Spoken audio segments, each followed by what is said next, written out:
Welcome to the Travel Plus Loyalty podcast, the show that meets people from the travel industry and those who travel and talk about travel and loyalty. We also provide useful tips and information you can use in your travel life.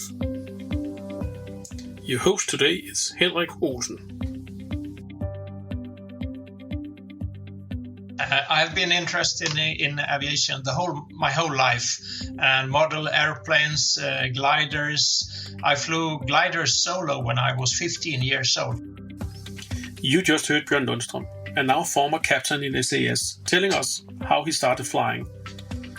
We have in this episode talked to Björn, or Bjornpilot, as you also may know him from his YouTube or Instagram channels that each have over 100,000 followers. Our talk today is about his 36 years in SAS, how it started, how it ended, but a lot about the importance of employees doing PR on social media accounts. All this seen from Björn's eyes and experience.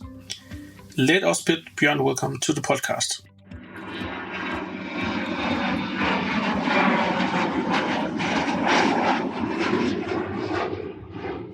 Welcome, Björn.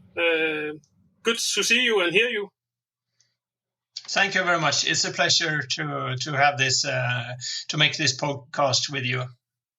It's good to have you because we have agreed that you're going to talk a little bit about your 36 years in SAS and what comes before that, and how you have been working with building up 100,000 or more than 100,000 followers on YouTube and Instagram and so forth. So we're looking very much forward to follow you on this journey. Can you tell us a little bit about how did you actually start flying?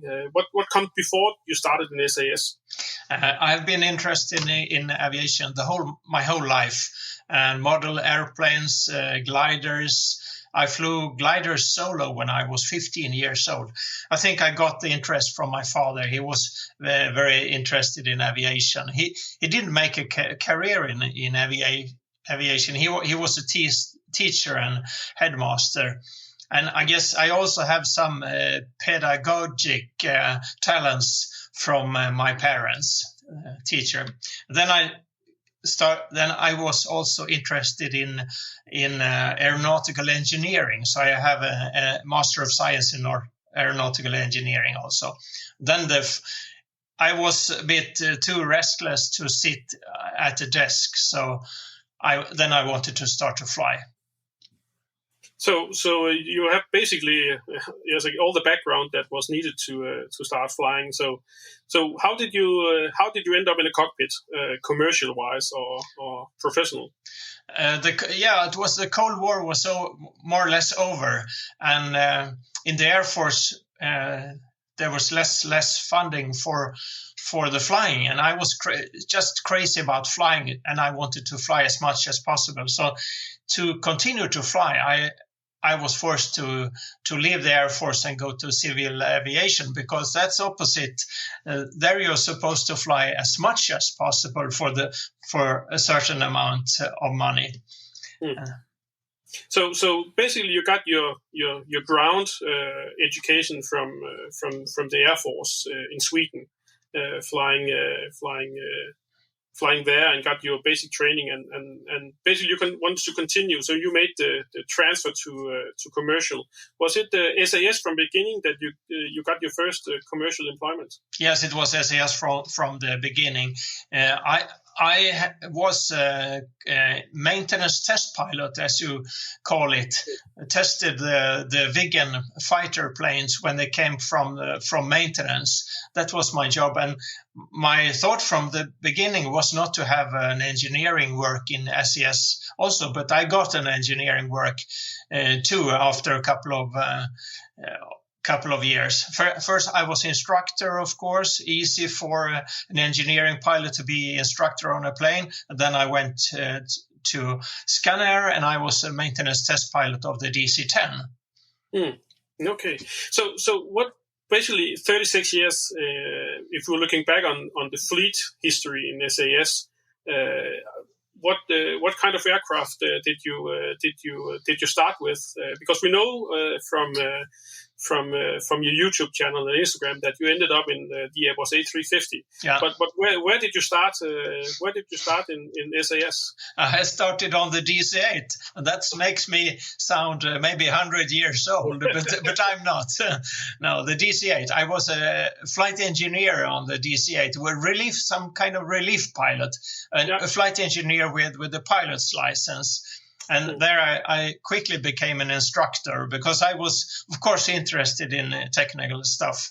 Then I flew DC-10, Boeing 767, MD-80, and then after 13 years on the MD-80, I got transferred to long haul routes and flew Airbus 330 and 340. Okay, so you basically you were actually. You migrated to long haul after the MD-80, which it's an airplane I love. I was on the last SAS MD-80 flight where we flew. I think it was the longest MD-80 flight between the capitals that we did at that time. So that was really remarkable.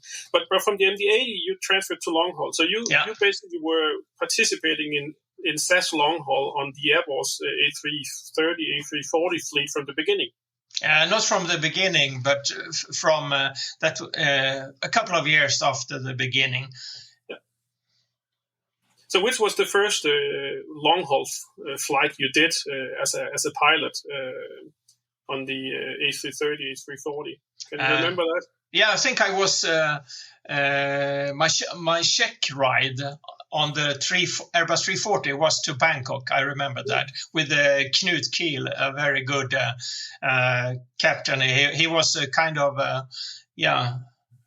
förebild. What's that? Yeah, he was role model. He was a role model. Yeah, exactly. Yeah. Because of his captaincy. Yeah. Very good. Okay, so basically, after 13 years, you became a long-haul pilot, and then 20 years plus later on, you have only flown long-haul in that time? Yeah. Okay, so that's basically that you have had the entire fleet of 340, 330, of course, and then the new 330 models coming out, but also the A350. What is the main differences, if you can talk us through a little bit about the difference between the A330, the 340, if any, other than 4 engines, and then the A350? The difference is 30 years of evolution in aviation, and the procedures, the Airbus procedures, they are basically the same, but the interface with the pilot is completely different. The screens and how you interact with information on different screens, that's totally different. You have a computer mouse, and it's so different. And it's a touch screen to the left with a map over the airports and all that. It's completely different. Of course, Yeah, continue, please. Yes, and of course the technical stuff too. The fuel consumption is 30% less. Carbon fiber fuselage, wings, aerodynamics, everything is so much difference. But you don't see that when you fly. You only notice that this plane consumes so much less fuel. So from a pilot point of view, if you look at the 330, 340 models, and then compared to the 350 models, then the flying of it when you are in the air and the main control, that is the same. There's not that much difference in that. But the calculation, the avionics, the consumptions, the engines and so forth, that's where you feel the difference. Exactly. And the Airbus is the flight characteristics on Airbus. It's programmed so they feel about the same when you move the side stick. That's a very smart thing. And also the procedures, if you get a technical malfunctions, the procedures with the so-called ECAM and the ECAM actions, they are very similar. And also the Airbus 330 and 350 has surprisingly the same rating, even if they looks very different in the cockpit. Okay. So if you look at the because that's always wondered me and probably that the A340 that has been I think it's a beautiful plane. The 4 engines, even though they are not as big engine as the newer modern ones, but I always thought they looked beautiful when you see the plane landing or taking off. So what is the difference between the 2 and the 4 engines of the 330 and the 340? It's minimal difference. It's a 99.9 similar. Okay. It's only four thrust levers instead of 2, and everything else looks almost the same. Yeah, because I've looked at the dimensions. So when you look at the wingspan and so forth, it's the same. It's the same, yeah. So there is some. I think there is some cargo max load that is different from the 330 to the 340, but that's basically the only thing. And then let's say, I don't know what you call it, the middle landing gear. That is done because of the load, I guess. Yeah, because of higher. The maximum takeoff weight on the 340, it was 275 tons. It's a lot, and it could fly 14 hours. But the classic A330 only could fly around 10 hours with a 230 tons weight. So 340 is much heavier and can fly much longer. So the 340 was also, I guess, a very important part of the long-haul strategy of SAS to cater for some of the longer routes in the network. Without that, they wouldn't have been able to fly to the West Coast and to the long Asian destination, I guess. Oh, exactly. But if you're supposed to do that with a classic Airbus 330, you can't take so much load. So I feel sometimes if you compare fuel consumption on the 340 and 330, I feel sometimes the Airbus 340 is treated a bit unfair, because you have to consider how much load it can take also when you compare fuel consumption. Maybe it was around 10% more on the 340 compared to the 330, but it could take a lot more load. That's also important. Yeah, and exactly. That's also what have been an issue for me, because if you look at the economics of a flight, passenger, of course, is one part of it, but cargo is definitely fueling a lot of the economics, and we have seen that, especially how important that passenger flights are related to cargo in this 2020, the Corona years, because there's been a massive demand for passenger flights doing cargo flights alone. Yeah. Have you also? I think you also have done a couple of those cargo-only flight or cabin load flights out of Copenhagen last year, I guess. Yes, I have. I was to Shanghai a couple of times, and we picked up a couple of tons, a big load of face masks. And that was important, because there was no face mask available, not many at least, here in Scandinavia. So that was a very meaningful flight.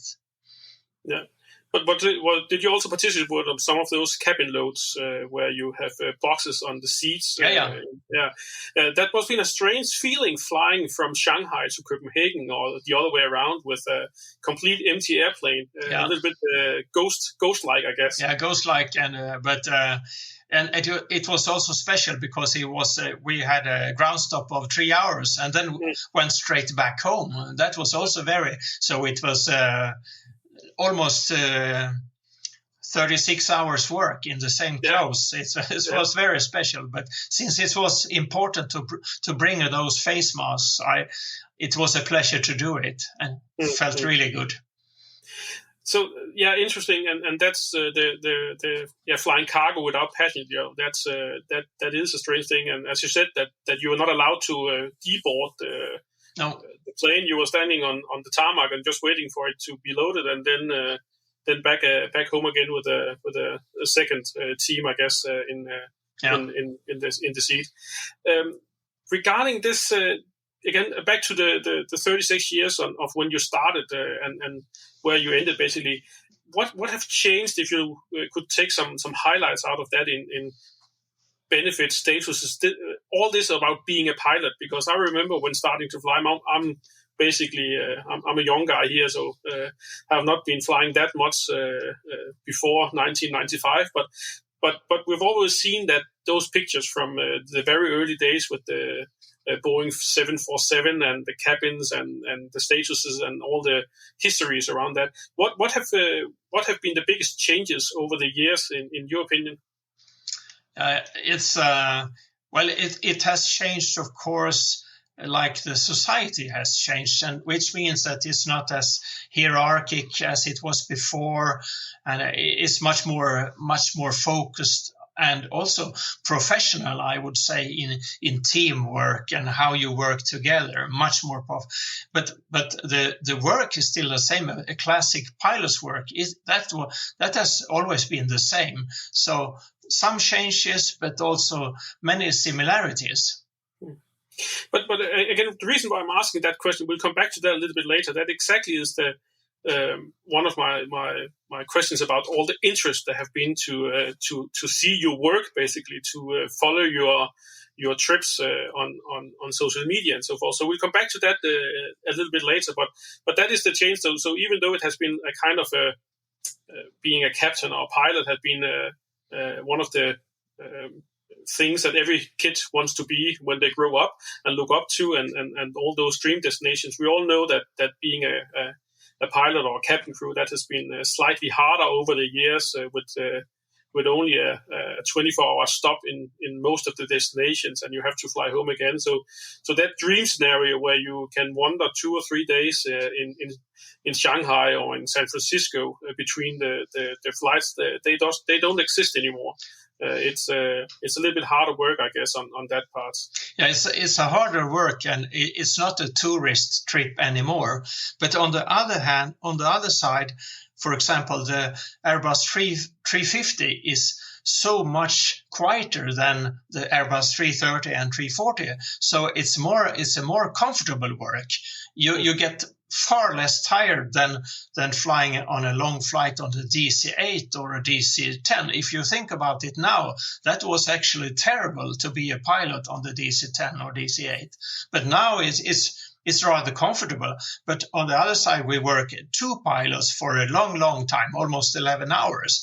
We didn't do that before. We were 4 pilots to Bangkok, or very often 3 pilots, for example, 3 pilots to New York. So it has changed. But the working environment in the Airbus planes, they are so much better now.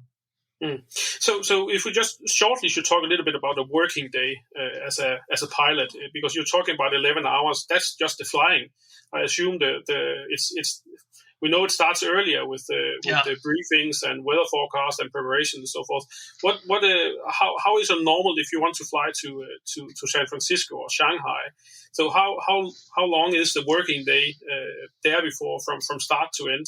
I think it's maybe 14 hours or so. I usually take the train to the airport. At least I did, because it was very comfortable, and I could leave the train and just take a stair up, and I was in the terminal. I was at work. So I got the mail package with the weather information and all the data for the flight. I got that already on the train, and I could easily, and I had lots of time to have a look and review the flight. So it was so nice. And that was also, we didn't get that before many years ago. We didn't get an email because there wasn't any email.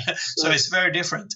But maybe I spent 2 hours before the flight preparing. Not very stressful on a long-haul flight. It's much more intense on a short-haul flight, which I also have tried, but on a long-haul flight. But it's the special thing with the long-haul flights. It's that many people involved, and also it's about big money. Once cancelled flight is maybe 5 million Danish kroner. Is so much money involved, and many people around the plane. So that's a completely different job. And I really like that job because my motto is to promote teamwork, that we are comfortable to work with each other and trust each other. So it's a lot about leadership in this. And I really like that.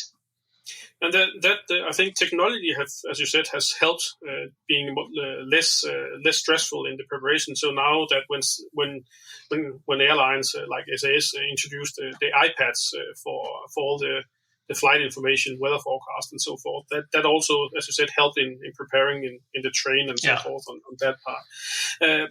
Both on short haul, but also on long haul, you said the teamwork is quite important, because if you look at a company like SAS and their long haul fleet, they don't have that many planes, and the program is pretty tight. So if you are 2 hours delayed out of New York, for example, and returning back to Copenhagen, Stockholm, or Oslo, that can have a huge impact on the network ahead of that, because that will then give delays further on in the network. It might delay passengers for 20 more flights or 30 more flights, maybe. Exactly. So I think that's, and I think also that has been a big effort done by all the SAS people, both in the plane, but also in the gate and in the ground and so forth, to making that happen. That has been good.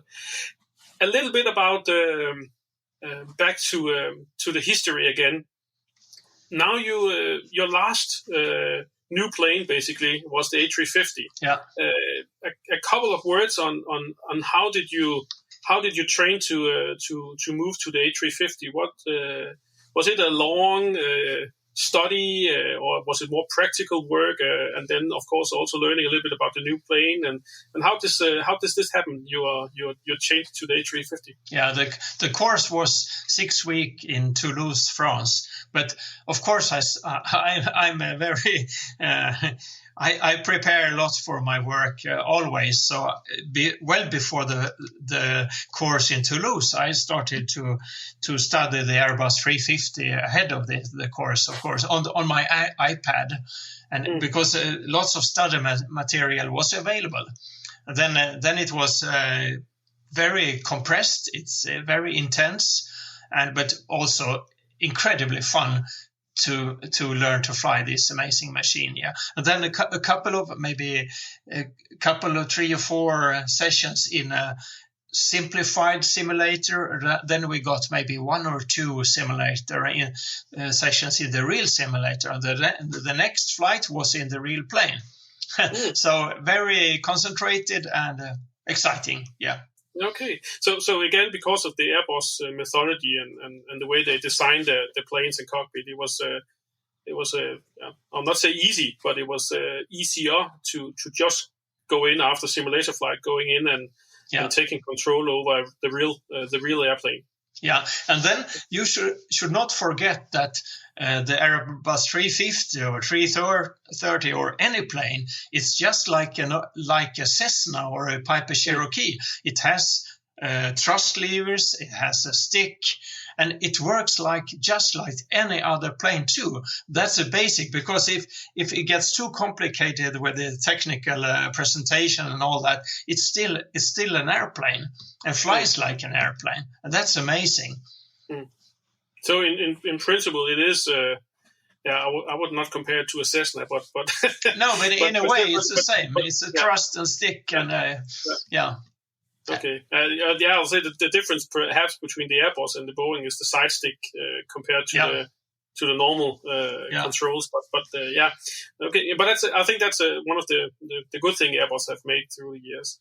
Björn, a little bit over to your because now you're an expert here and you've been giving some time working in the industry and so forth. I know you may not have all the answers, but how do you think the travel will look like? I think that's an important question for quite many that listens to this, and also just the Nordic people as well. So how do you think that the travel will be? Do we be able to travel in Scandinavia to Europe? When can we do a long-haul trip to New York again? I don't know. When is the question? Maybe next year, or maybe in this fall, maybe. But I don't think that aviation will close down completely. Absolutely not. And we also showed with the that it was important infrastructure with all the cargo flight, and there's a lot of cargo flights going on now, even with maybe a few passengers in the cabin, but the cargo is really important, and there will be aviation industry. How quickly it's gonna increase again, I don't know. That depends on the vaccines and the certificate for vaccines and all that. But I'm a shareholder in SAS, and I participated in the emission of the new shares with a considerable amount of money, because I believe in the aviation and I believe in SAS too. I think the strongest companies will, of course, survive, and I'm really interested in the success of SAS. So that's why I promoted SAS in. I think it's around 4,000 pictures on Instagram, and most of them was promoting SAS. And then, also on YouTube now, doing YouTube work. I have around at least more than 100,000 followers on Instagram, but I also have 100,000 followers on YouTube, and that's over 200,000, and then a couple of thousand on Twitter. So I've been doing it for a long time because I believe in aviation, of course. And let's stay with that, because that comes into some of the, let's say, the what makes you a little bit very interesting to talk to, because you're working as a pilot, or worked as a pilot in SAS for 30 plus years. You got an interest on showing that flying and the company SAS was a good place to be. Otherwise, you probably not have been there for 36 years. It was a good place to be. And then you started up working on social media. I guess it was not something that anyone said that you should do, promote that. I think it was something that you started up alone. So how did you got the idea to start working with social media? Yeah, that's interesting. It's many older people, I think they are coming on Facebook now and all, but in general they are a bit skeptical. But to follow their kids, they have to be on social media, and that was happened to me, because we had one daughter studying in San Diego. To see what she was doing, we had to be on social media. That's actually how it started. And then I was stuck with my crew in Tokyo when there was a volcanic eruption. And I started to comment on SAS official Facebook page and telling that we want to get home too, because people were stuck all around the world. And I told, we want to get home too, but we have to know that it's safe to fly first, then we can fly. And we got a kind of connection there, and I got connection with many people on this Facebook page. Then, so it's quite many years ago actually that you're talking about then. So it was a coincidence that you actually started up looking at it. Both, of course, your daughter, because I totally agree that if you need to communicate with your kids today, you cannot call them or something like that. You have to text them or be on Snapchat or whatever it's called these days. So that was where you basically started. So basically that, and then sitting in a hotel waiting for volcanic ashes to disappear. And of course, we were a little bored when we were stuck in Tokyo, and we didn't know how long we were supposed to stay there. It was 6 days at the end that we were there until we could start flying again. But then SAS, they thought it was I'd made so good answers in the comments, so they asked me to participate, to be their official pilot answering questions from the followers, from SAS followers. Then it was the same on Instagram, because it was SAS Instagram. It had only around 5,000 followers, and that's almost nothing. And I asked if I could take care of the SAS Instagram. Of course, was the answer. So I got log in on SAS Instagram, and I worked with that. So it increased to around 30,000 followers or so, which is still not very many, but that was many years ago. And then it was necessary with planning and meetings for the SAS accounts. and my idea then was, okay, then I start my own page instead. And I did pretty much the same.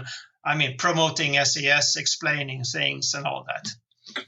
Yeah, if you look at it and think it has been, the majority have been about flying and a little bit about destinations and planes, and then a little bit about cars as well. But the majority has definitely been on the flying part and making tours around the plane when you do the inspection, and also in the cargo area and so forth. Yeah. So were you one of the first pilots or cabin crew that actually started up social media in SAS? Because if you look at around the different accounts now, there is several of your colleagues actually promoting it. I think there are at least 20. I can remember that.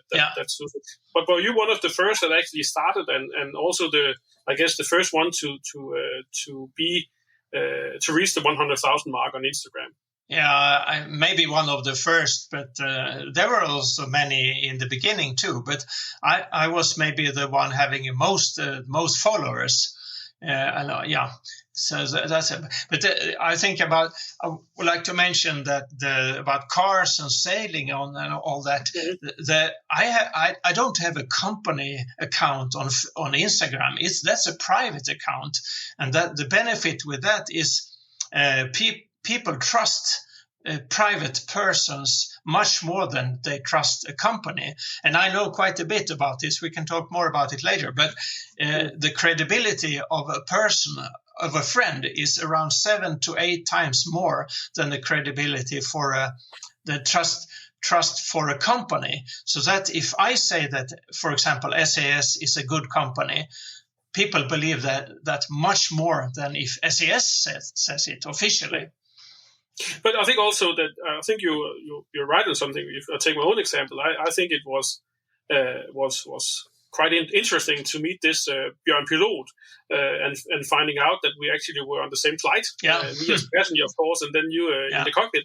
But this kind of person to person relationship, that you actually can see the person in real life and not just a company account. So can you tell a little bit more about why do you think this using employees as let's say the front workers on social media? What is your opinion? Because you have actually got something right apparently, growing your accounts to that level you have. So what are your thoughts on using employees for promoting the company? It's very interesting because two factors. First, that the employees, they are already paid for. So it's basically free, and no marketing budget in the world can beat that. And second, you have this credibility issue, that a person is 7 to 8 times more trustworthy than the company itself. Actually, an employee is twice as trustworthy as a company's CEO. That's interesting, because everybody believes trust a friend. So there's a huge potential, and of course, this is in generally speaking, and not about SAS, but there's an enormous potential in this. And I'm doing consulting work on this, helping companies to encourage their employees to promote their company. There's also another factor, that if the employee starts to promote his or her company, the employee becomes more interested in success of the company, which is perfectly according to lean philosophy, when you delegate the responsibility for the success of the company to the employee. So it has many aspects, and very interesting.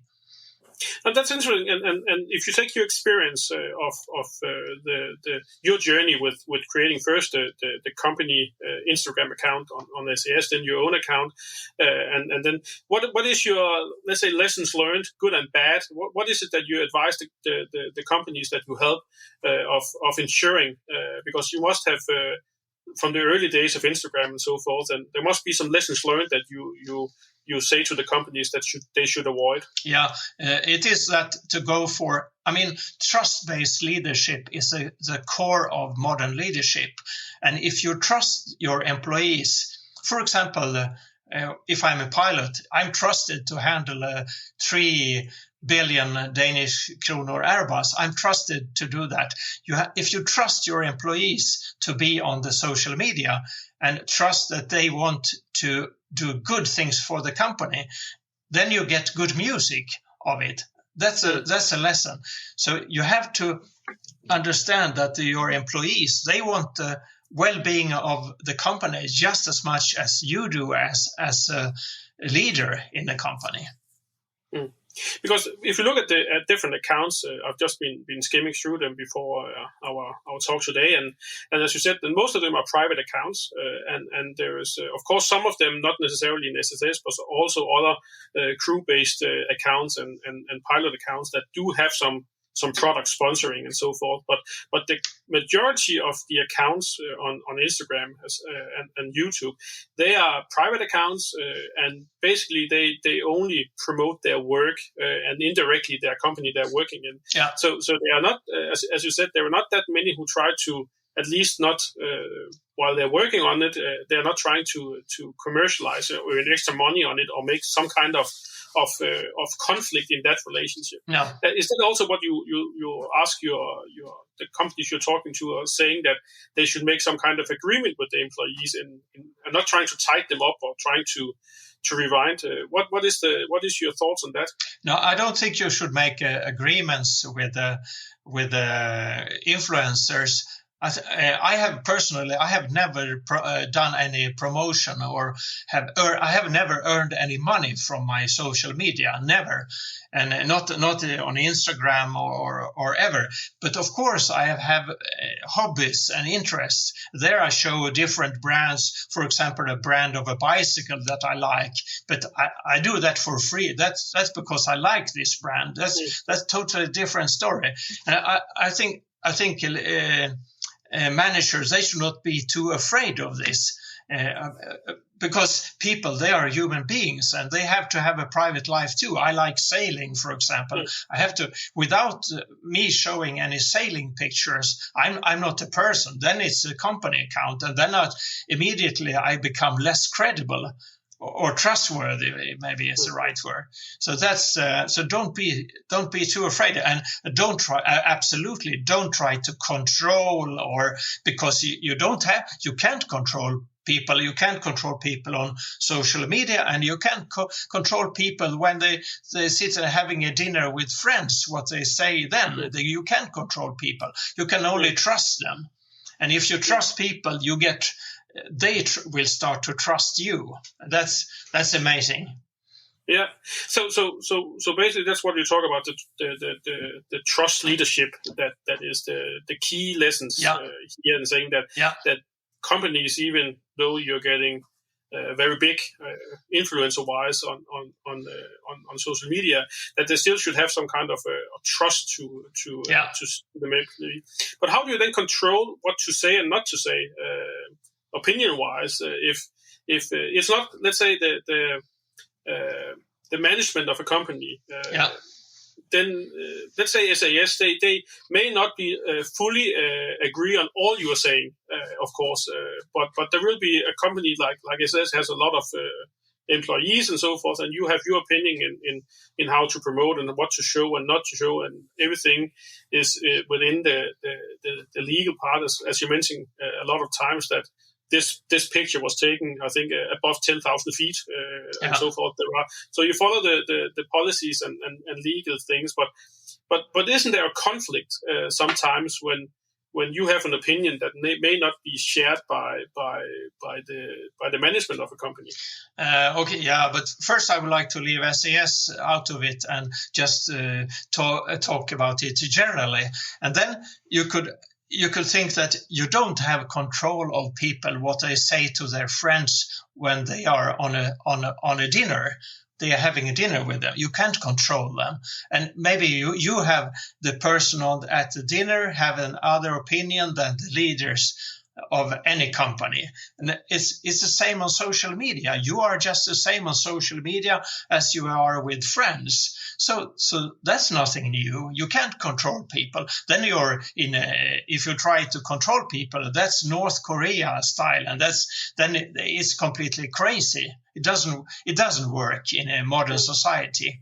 So you just have to accept and trust people that they want the best for the company.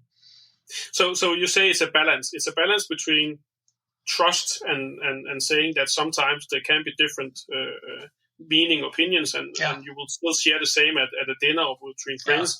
Yeah. Now you're just having a dinner with 100,000 people, so it's a big dinner. Yeah, it's a big dinner. It's a big dinner, but that is the trade-off by having a lot of positive information accounts or posts going out, and then at some point there can be something that maybe not is fully aligned or something like that. And that should be the trust you're talking about. And you could think of the potential. First, the employees, they are already paid, as we said before. And then if you have maybe 10,000 employees, and the average followers are, I think it is 338 followers average worldwide. 10,000 employees with 338 followers. You have to understand the enormous potential in this to do good things.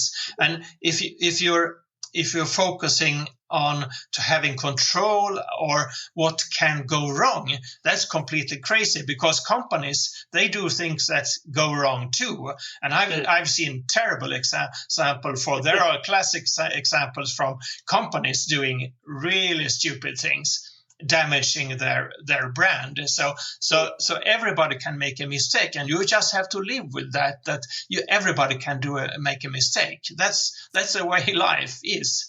And learn from mistakes, of course.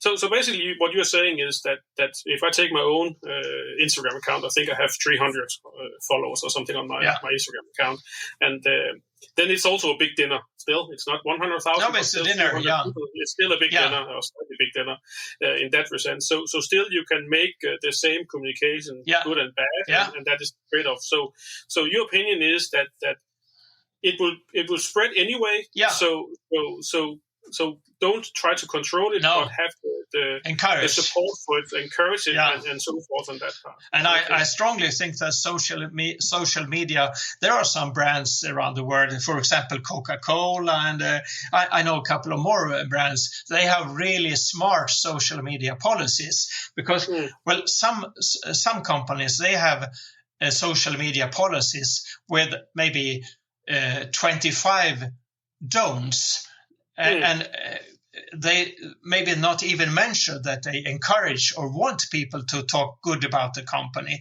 And other companies, they have a strongly encouraging social media policy, and that's so much better, because you can't learn a dog how to behave by punishing the dog all the time for all the things you don't want the dog to do.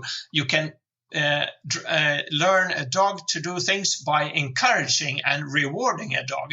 That's the way, because that's the function in the brain, because rewards release some subject which I don't remember in the brain, making it, and that subject it's dopamine.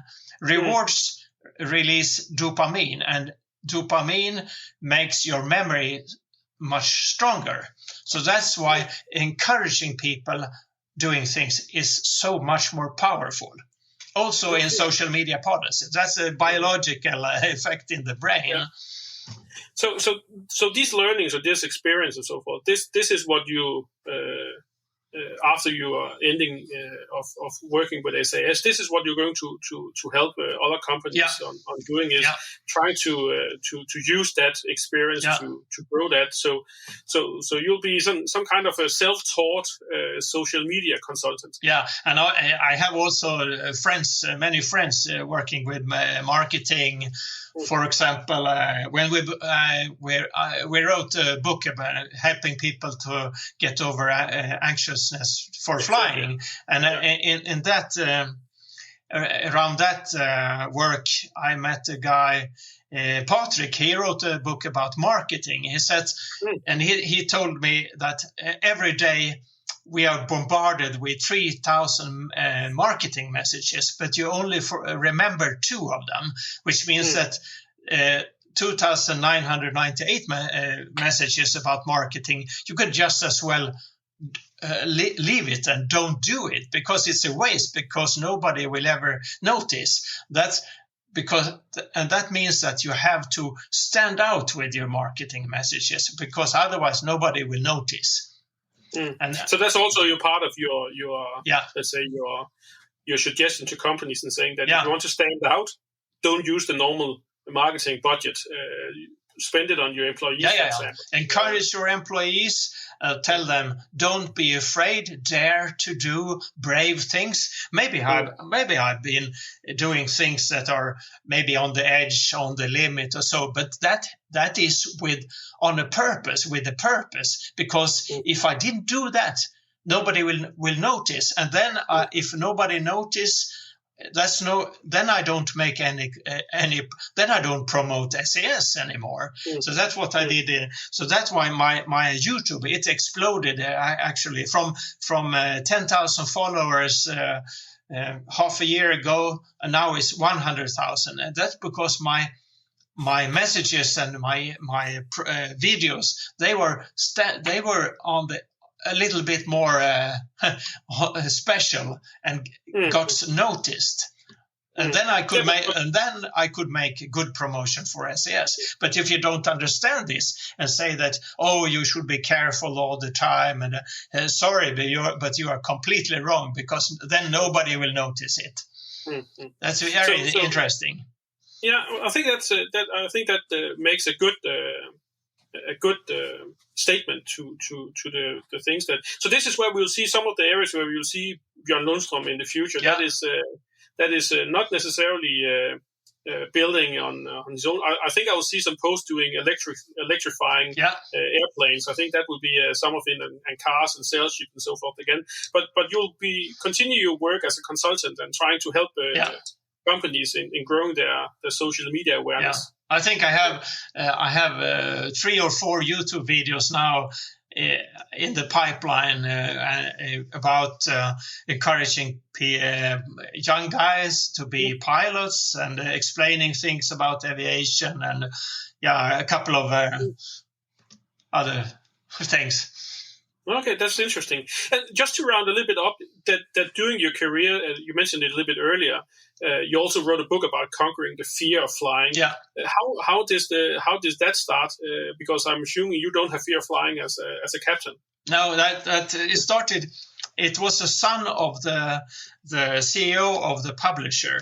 So I didn't contact any publisher to do the book. It was the publisher, and he said, my son said that I should take a look at your account because it was so good. And that was kind of compliment. And then he thought, I have an idea. Nobody has ever written a book in cooperation, a pilot and a psychologist. That has not been done. And I can see also that you have a lot of pictures. And I had that on my account, of course. And then his idea was that we should write a book together. And I told him, well, I've never written a book before. I don't know how to do that. No, don't worry. So we have a redactor. I don't know what it's called in editor. Yeah, we have an editor. She will help you with the details. Just write the facts and we will fix it. But first we have to find a psychologist for you. Well, that should work with me. And quickly he found Cecilia, who was outstanding on helping people to get rid of fear of flying. And then we started to work. And I got permission from SAS to use pictures from my work, of course. Yeah. And it was, in fact, the book was encouraging people to fly more, and especially fly more without worries without feeling bad. And that really motivated me. And it was a success. We sold out the first edition, then there was another edition. It's running on. And I don't make any money on the book, because you don't do that, especially not compared to all the work with the book. But totally is maybe plus minus zero if you include the promotions with the journalist and all that. So, but it was a good experience to do this book. Okay. So would we see more books from your side, for example, on social media? Would that be the psychology of using employees as your PR people and something? Is that something that is on the pipeline? Or? I don't know. I have ideas about maybe 2 books. One book about my years in SAS and all, because I have been many CEOs during my 36 years, and maybe I write a book about SAS and the transformation of the company and all that, and how it changed during the time. Maybe that. And another one is about the social media marketing leadership issue subject. So I don't know. I haven't started yet, but I have the ideas. Yeah. It could be interesting to pair you up with a leadership or management expert or something like that, and then bring the 2 of you together, a little bit like the psychologist and you as a captain in the Conquering Fear of Flying book. So that part. We are getting close to the end, Björn. It has been it goes fast. Just to wrap it off, the last period of your Instagram account and so forth, we suddenly saw a message coming out that you said that you're now not working in the SAS any longer. No, that's right. To round this podcast off, can you just put a couple of words on this stop on this and where we'll see you the next time? How about the stop? Yeah. Now, it was not my decision that I was relieved from flight duty, and I can of course not comment anymore because I'm under the duty of loyalty. But to me it came as a surprise, and that's all I can say. Yeah, that's it. Yeah. Well, that's and I really do. Of course, we would be interesting, of course, to know a little bit more about that. But we do understand your loyalty. That's definitely a good thing. Again, I think it also says a lot about how you have promoting in the majority of your years SAS on your social accounts and so forth, and that part.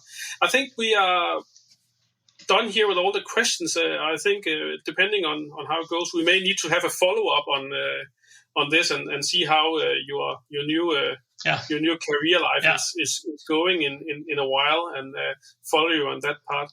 So I would just like to say thank you, Björn, for taking the time to have a chat with us. We have basically spent almost an hour with you, and it has gone fast. Is there anything just to round it up that you want to do? I just want to say that I still support my company especially because of my very good colleagues, and those are the ones that's what I will miss most with leaving my work at SAS. That's my colleagues, because they are so good people, and I will really miss them. But I will still promote the company and do more work on social media about aviation and about lots of stuff. But I do agree that, and I also do miss your colleagues.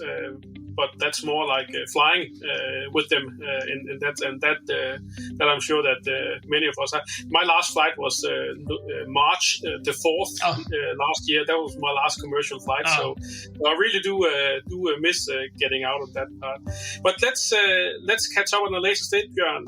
Thank you very much for participating, and we'll talk to you at a later point. Thank you, Henrik. A good talk with Björn Lundström about 36 years in SAS and how it has been starting flying in a glider and ending up in one of the most modern long-haul planes from Airbus, the A350. We also heard that he's not done with YouTube and Instagram, and flying will still be a part of his life. This concludes this episode. Thanks for listening to the Travel Plus Loyalty podcast, and until next time, safe travels.